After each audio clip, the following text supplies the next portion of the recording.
आइए देखते हैं मिसेज मूवी के साइड इफेक्ट। ये सिलबट्टे की तो नहीं है, मिक्सी में ही बनी है। सिलबट्टे पर पीसने से हाथ में जलन होने लगती है ना। एक्चुअली हाथों में तो जलन होती है। वो क्या है ना, जैसे दुनिया आगे बढ़ रही है, पहले हम लोग चिट्ठियों पे बात करते थे, फिर हम फोन पे आ गए, पहले सिलबट्टे पे होता था, अब उसकी जगह मिक्सी आ गया है। इसीलिए घर में मिक्सी है तो मुझे लगा वेस्ट ही जाना चाहिए। जैसे आप अपना फोन पूरे दिन स्क्रॉल करते रहते हो, उसका इस्तेमाल करते हो ना, तो मैंने भी मिक्सी का इस्तेमाल किया। कैसे बना है पापा जी? नमक कम है। ओहो, नमक कम है। लाइए, आप मुझे दे दीजिए, जाने दीजिए, मत खाइए।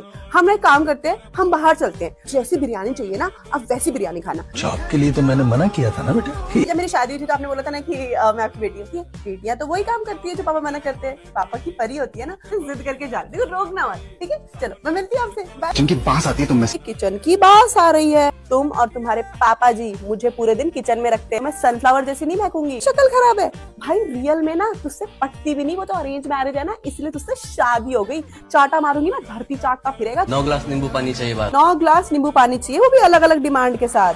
भाभी तुम्हें क्या लगती है, नींबू पानी सिकंजी के ठेले वाली लगती है? और जो सिकंजी वाला बंदा है ना, उसको जरा बुला, उसको बोल अपनी सिकंजी जैसा शक्कर चाहिए खुद बना के जाए। मैं जा रही हूँ अपना सीरियल देखने। फुल्के नहीं है? हाँ, ये नहीं रोटी, रोटी नहीं, फुल्के, गरम फुल्के। तो किचन में ना आटा गूंद के रखा हुआ है, मुझे भी लग रही है भूख।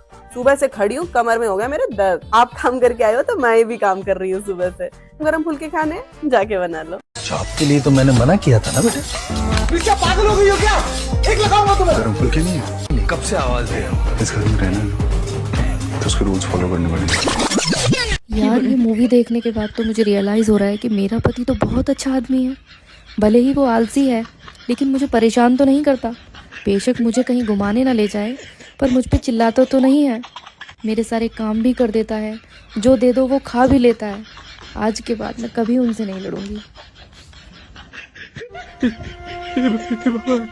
रे बाबा रे बाबा रे बाबा, अरे देवा देवा देवा, मैं तो तेरे को हरामी समझता था, तो राम निकला रे, देव मानुस निकला।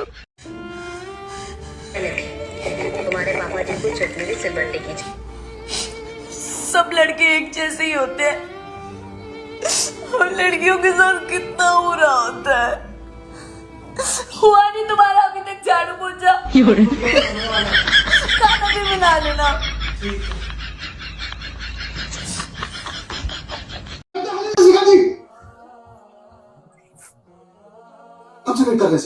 सारे लड़के एक जैसे होते हैं। कितना बुरा होता है ना लड़कियों के साथ। अच्छा सुनो, इसके बाद ना चाय बना देना।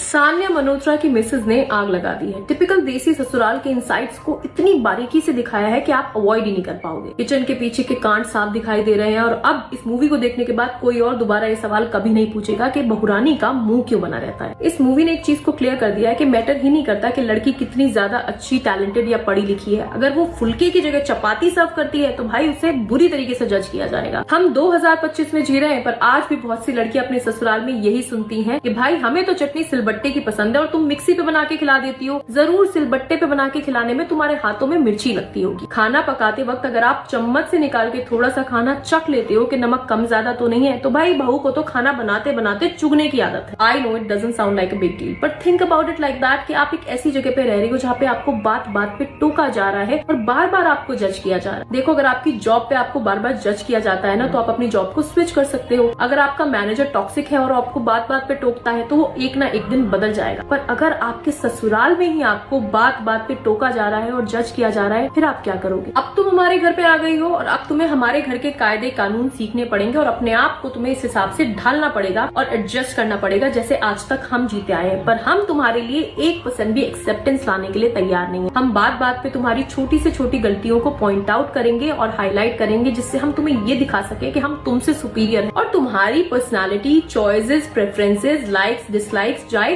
तेल लेने। तुम हमारे घर आई हो तो अब तुमको ही पूरी तरीके से एडजस्ट करना पड़ेगा। और बहुत सारी लड़कियां एडजस्ट भी करती आ रही हैं और कर रही हैं, तभी इंडिया में डिवोर्स का रेट पूरी दुनिया में सबसे कम है, क्योंकि यहाँ की लड़कियां इतने प्यार से एडजस्ट कर लेती हैं कि पता ही नहीं लगता कि उनके साथ मेंटल लेवल पे कैसा बिहेव किया जा रहा है। I don't understand one thing कि इंडियन पेरेंट्स अपने बेटे के सामान का तो उतना ख्याल रखते हैं, जैसे कि उसके लैपटॉप को संभाल के रखेंगे, उसके कपड़ों को संभाल के रखेंगे, बट उसकी लाइफ के सबसे इंपॉर्टेंट इंसान के साथ ऐसे बिहेव कैसे कर सकते हैं? मतलब आज तक आपके बेटे का ख्याल आपने रखा है, बट आपके बाद आपके बेटे का ख्याल, उसके बच्चों का ख्याल उसकी बेटर हाफ यानी उसकी पत्नी रखने वाली है, तो आप उसकी पत्नी के साथ ऐसे बिहेव कर भी कैसे सकते हो? पता नहीं पेरेंट्स कब समझेंगे कि ये छोटी छोटी बातें इतनी बड़ी हो जाती है कि जो इंसान अपना घर छोड़ के आया होता है ना, उसका इस घर में दम घुटने लगता है। और मुझे नहीं लगता कि इन सब का जिम्मेदार सास ससुर है या फिर हस्बैंड है, मुझे लगता है इस सब का जिम्मेदार है सिस्टम, क्योंकि हमारे सिस्टम में सिर्फ लड़की से यानी कि बहू से उम्मीद की जाती है कि वो एडजस्ट करे, जैसा भी माहौल है उस हिसाब से अपने आप को ढाल ले। सामने से उसके लिए एक्सेप्टेंस आना ये कोई मैंडेटरी नहीं है। And Indian women are so good at adjusting कि सबको लगता है सब कुछ ठीक तो चल रहा है। I completely love this movie and I think it's a must watch and I hope that our society will learn from this. जिस घर में वो अपना घर छोड़ के आई है उस घर में उसे प्यार, रिस्पेक्ट और एक्सेप्टेंस तो मिलनी ही चाहिए। It is the bare minimum.